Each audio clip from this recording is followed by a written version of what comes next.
There's a couple of products that exist out there that have become popular, or at least are being advertised a lot more, that people have taken advantage of that are very low maintenance. So one is a triple net lease. That has been around for quite a while and is a common product. What a triple net lease is essentially you own a piece of land, and let's say a company like Walgreens says, we're gonna build a building, or we already have a building there.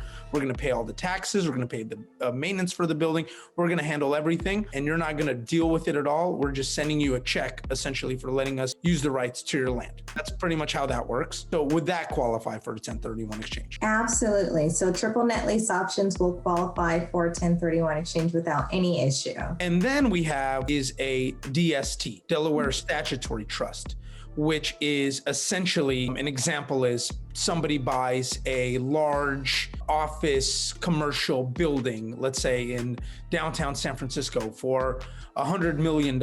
They are able to, I guess, give small percentages of that building to somebody who is going through a 1031 exchange. That would in theory qualify, that you can own a percentage of that larger building in effect. Is that accurate? Yeah, so Delaware Statutory Trust also qualify for 1031 exchange, depending on the structure of the Delaware Statutory Trust, or the DST.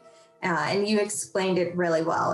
Think of it essentially, it's this entity that owns, oftentimes it might even be a portfolio of properties, in which case you're just exchanging into a fractional interest within that portfolio. The great thing about DSTs is that there's always property available. So if you're working with the DST broker, and you're running up against that 45-day clock, there's always property that they can place you into for you to identify and purchase within your designated time frame. But, kind of the downside to the DST options is that you don't have control over the asset as you do with traditional real estate that you own. Because with the DST, again, you're just a fractional owner of the property, which means that you also don't have control over when the asset sells, or, you can't borrow against it. So there's, certain kind of pros and cons, but there's certainly a viable option for 1031 exchanges.